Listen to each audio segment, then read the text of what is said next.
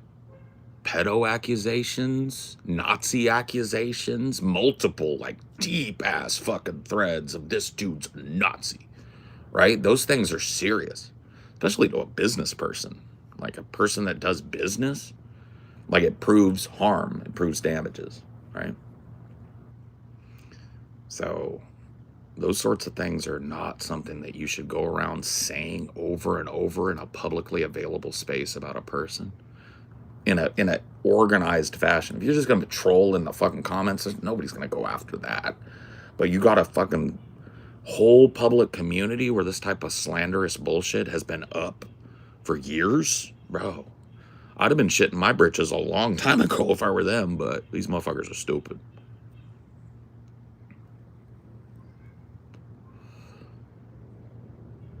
Yep. Amelia was 22 when we got together, 21 when we met.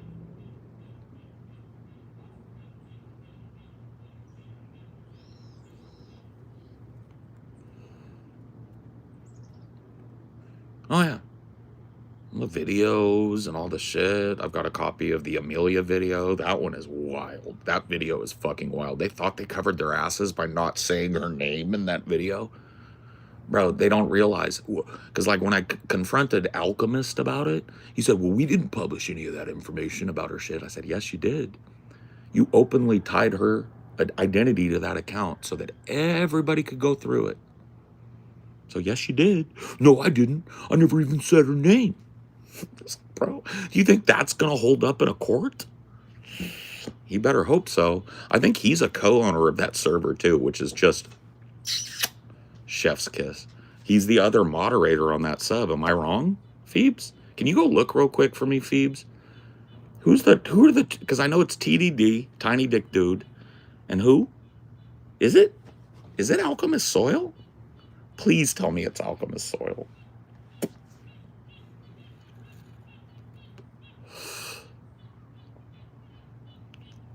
Please tell me it was Alchemist Soil.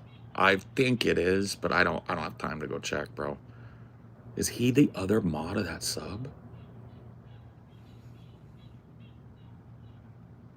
Because that's gonna be fun.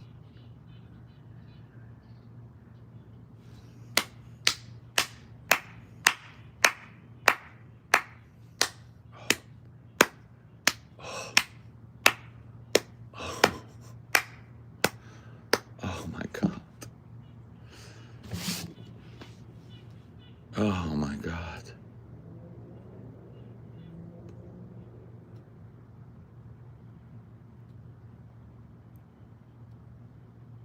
Oh, dude. Trust me, gross and invasive. That's why I don't tell people to get into this business. Gross and invasive is part of it, bro. Like, if you have a life, if you're a person, and most people do, if you've got skeletons in your closet, you did stupid shit when you were younger, and you don't want that shit thrown in your face 40 fucking years later, don't be on the internet, bro. I don't have that shit, right? And any shit that would be embarrassing to some people, I put out there on Front Street myself, right? I have a private life. There are things I don't tell the internet. You know, I don't like being misrepresented, especially in a damaging way, you know? Yeah. So, whoopsie daisy. Yeah. And one of the funny things that they've done is they've changed ownership of this sub to, like, I don't know, defray responsibility and shit. Dude, if you were ever a moderator or an owner of that subreddit, your name is getting in discovery, bro. So, like, I think like 5 of these dudes have been like server owners and moderators over there. The individual users, according to my lawyer, are going to be harder to go after, the people that don't have power in the community. But the community owners and operators are the people that hold the responsibility to police that sort of thing. And when you've got evidence of them openly knowing that they're perpetuating slander and libel, it's over. I mean, some of these people have written novels, mini novellas for me. Some of these things go on for paragraphs. paragraph after paragraph after paragraph of libel and slander.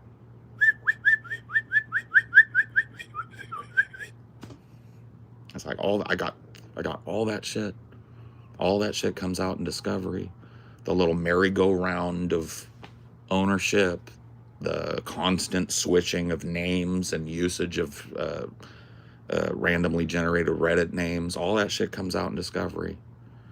And it's going to be ugly. It's going to be ugly if I decide to spend the money, which I haven't decided I'm going to do. He's getting me a quote, basically. He's going to pass it up to the team. They're going to look at the hours and how many billables, and he's going to get me a quote. And I'll make a decision.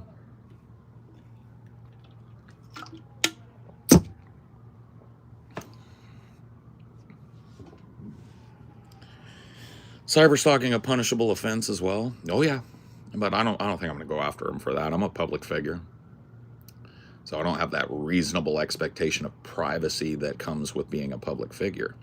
What I do have is a reasonable expectation of representation, right?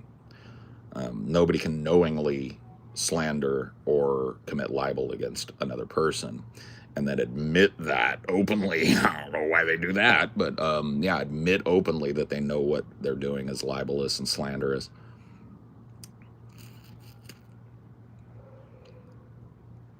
No, I mean, I asked my guy, I was like, can I talk about this in generalities? He was like, oh, absolutely. I was like, there's nothing wrong with that. It's like, once there's a case filed and stuff, I'll give you a list of things. He's like, there's nothing wrong with talking in generalities. And I said, okay. So yeah, I don't know how much of it, if I do decide to go forward, how much of it I'll be able to talk about until the action is at conclusion, and then I can talk about whatever. So before, after, right?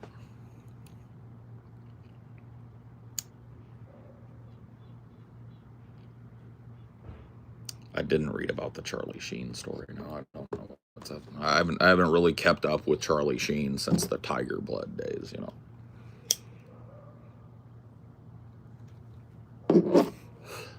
Yeah, the judge reads solemnly, Paul is fat, Paul is dumb, Paul is full of rhino cum. Yeah, it's gonna be wild. It's so funny, bro. It's just like sometimes you just have a good day. And, oh, I'll tell you guys this. I don't know if I'll be streaming much in the coming days on this because my mom's coming. Yeah, my mom's going to be in town for a little over a week. She's going to be staying with me here. I don't know that she's going to want to do any streaming or nothing. But, you know, I'll offer her and my stepdad to come and do a stream if they want to.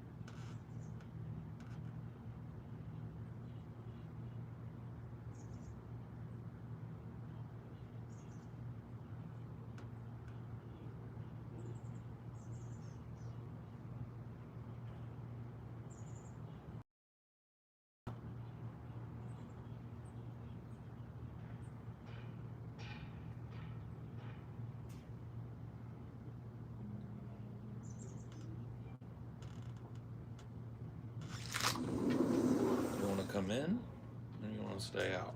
Well, Dad's going out. Okay. You want to stay out. Why don't you get on your peepaw bed? Why don't you lay down on your peepaw bed? Or do you need to go potty? Do you need to go potty? Or you lay on your peepaw bed? Do you need to go potty? You just want some love and attention? Come here. Come up here. Let the people see how beautiful and sweet you are. What a majestic boy. What majesty and esoteric wisdom lives within those eyes. Within that majestic face lies 1,000 years of deep esoteric wisdom. Right, Donald?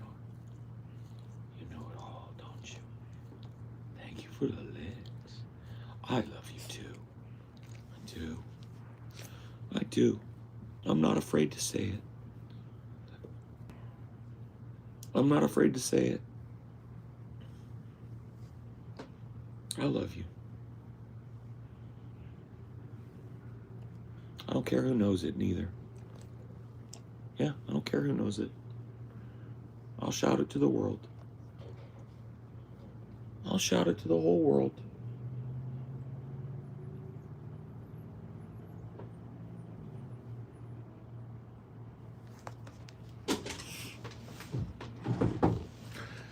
Yep, Dirty D from the Salty Sea, indeed. You want to lay down on your peepaw bed? That's a good boy. Comfy peepaw bed.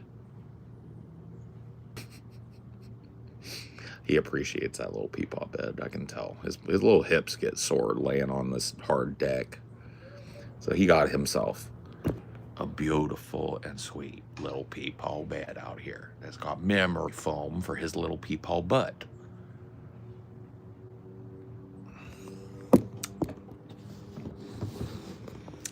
Dirty Dusty D from the Salty Sea. He's 10. He'll be 11 in January.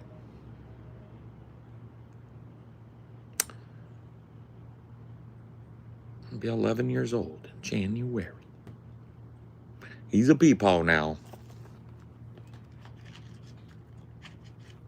You're going to be on Onion Nuggets today, too? Yes, sir. Yeah, my mom might arrive, like, towards the middle end of Onion Nuggets, and I'll run out and I'll say hi and I'll give a hug and a kiss, and then I'm going to come back and finish up the show. And I told my mom when she came, I was like, it's going to have to be a working visit because, you know, Amelia's going to be editing. We still have the last little bit of the, what the fuck is Twilight script to shoot. So we're going to do that. And, you know, and my mom was like, that's okay, Peaches. That's what I want. I don't want to interrupt you. Me and your stepdad just want to come and hang out in the woods and take some time off and visit with you guys. I said, okay, well, we can do that.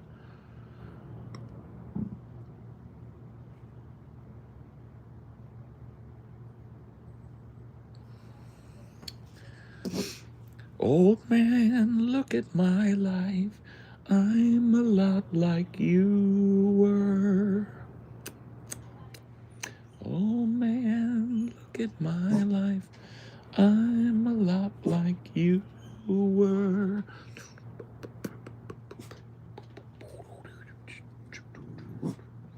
Oh man, look at my life. 24 and so much more. Live alone in a paradise makes me think of you. Love lost, what's the cost? See the way we all got lost, like a coin that won't get tossed, rolling home to you. Boom, boom, boom, ba-boo-doo-doo-doo, ba-doo-doo-doo-doo-doo. Oh man, take a look at my life. I'm a lot like you. I can't really hit them, even in the falsetto. I need someone to love me the whole day through. One look in my eyes and you can tell that's true.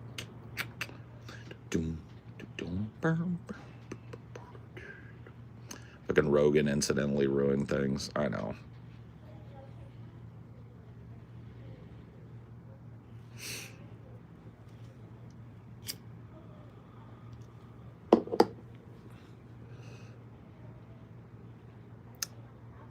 Yep. Did use TDD merging our faces in Photoshop. It's his newest hobby, and he's making some of the most reprehensible images I've ever seen. Oh, TDD. What a dumb fuck. What a stupid fucking moron, bro. Holy shit. No, I don't. Neil Young sang all that shit that I sang full voice. That was heavy falsetto and bad falsetto too, smoker falsetto. Yeah, it's a good thing that, well, I don't think we could breed if we wanted to, but even if we could, let's say it's a far-flung future where, what you were assigned at birth matters not, even if we could, he has taught me one thing, if nothing else. Don't have a child with Phoebe. Don't mix the Phoebe genetics with the Paul's ego genetics, because it's gonna be fucked up. That's gonna be, you don't want to put a kid through that.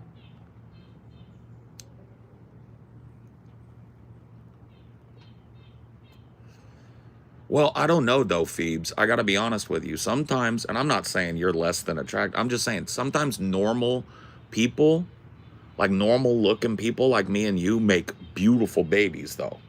Sometimes two uglies, like I'm not saying we're ugly, but we're not fucking fashion models over here.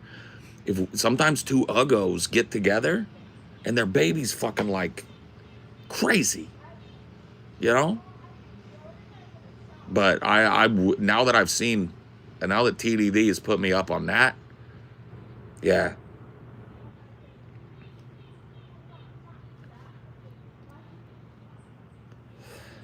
Nobody is anymore, Phoebes, except for like 10 people. Might give birth to a Greta Thunberg. Yeah. Or like what's that chick's name that does Wednesday? We might give birth to the next Wednesday Adams.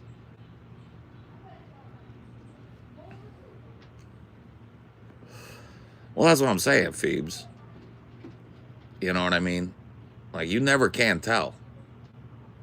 And sometimes two fucking super hot people get together and that baby looks like a mutant.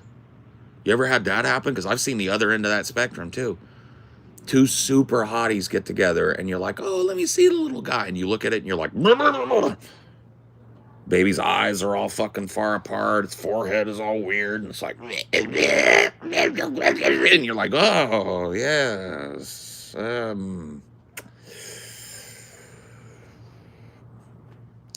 Isn't he a doll?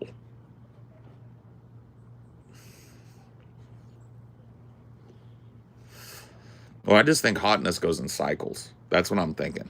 I don't think it just strikes because of genetics. I think it just comes in cycles. I think like every third or fourth generation, somebody's born and they turn out hot. Everybody else looks normal. And then a hot one is born. And then 3 generations go by, a hot one is born. That's how I feel like it is. I feel like it's a big dice roll. Big genetic dice roll.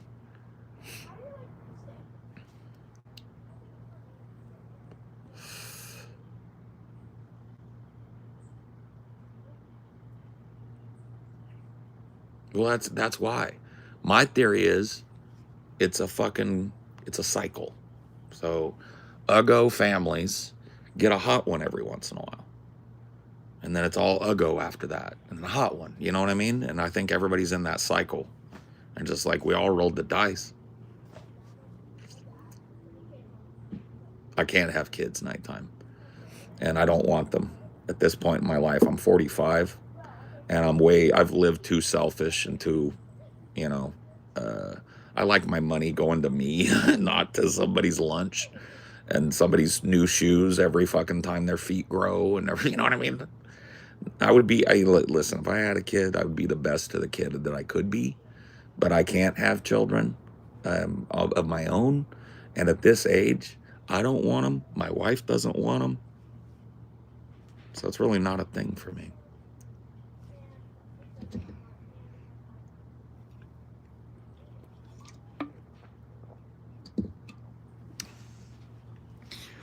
It's like my family is all very, well, hold on.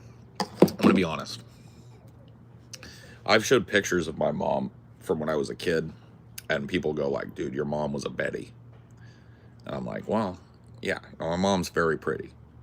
And when she was younger, even more so. So she was the hot one, I think.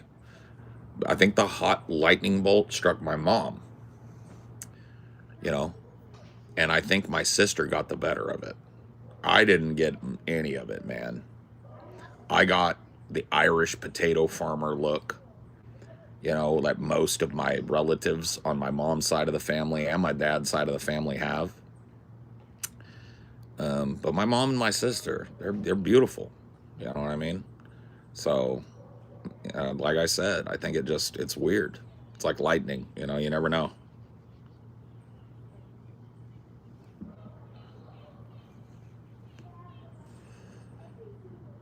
You look a lot like your dad. Look a lot like my mom too, though. Honestly, if you saw my mom now, especially, we look a lot alike too. And I got a lot of my like mannerisms and facial expressions and stuff from her.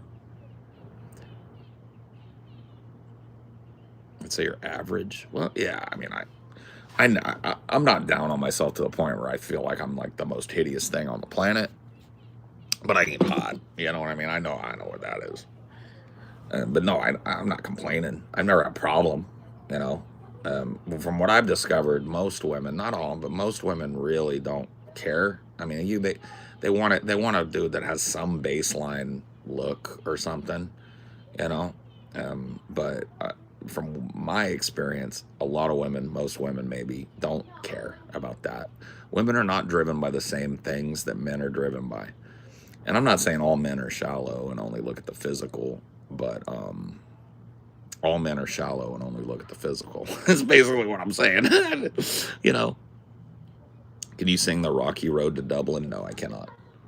I don't know it well enough. As a general rule, yeah. So what I think is like men are way more like if you look at it from an evolutionary perspective, men are way more driven by physical visual desire. They look for a woman that meets a certain criteria in their mind, and all of that is based around fertility. You know, you like a big fat ass, it's because that's wide birthing hips. You like big boobs, that's gonna feed your children well. Right? All the things, the curvaceous nature of a woman, right? No matter how sizable they might be or not, right? That is what draws a man primarily at first. A woman is, you know, evolutionarily speaking. I'm not talking about like social progress and all that. So please, ladies, don't fuck on me. But I'm saying from an evolutionary perspective, women are looking for a protector, a provider, right? Somebody that is going to help them raise a strong baby, and that is going to protect them and is going to protect the baby and is going to be a stable, predictable influence in their lives, right? And those are two different things. You've been learning it? Cool.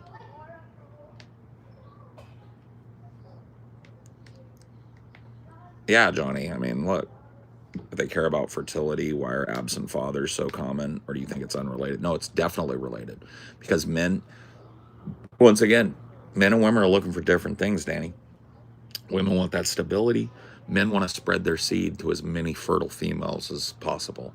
That's just biology, right? Now, a lot of us don't live by that, right? I did not spread my seed as far and wide as I could have. And but we're talking generalities here, right? We're talking biological drive. That's why there's so many absentee fathers, is because men have a biological drive. Some of us, I guess, that we can't deny it, where we want to spread that seed. We find a fertile female, we knock her up a couple of times, then, and I say we as a generality, I don't have those feelings, but there are guys out there that are like that, just transient. They have this biological need to have a new female, knock it up, run.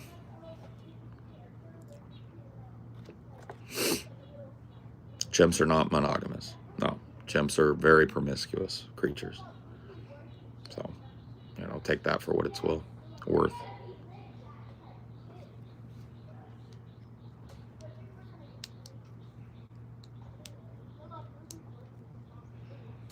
Played a little Dark Souls, but I'm not a big fan of the Souls genre. Anyway, I'm gonna wrap this up. I've been yakking all day. I've got shit to do, so I'll see you guys some other time. Bye.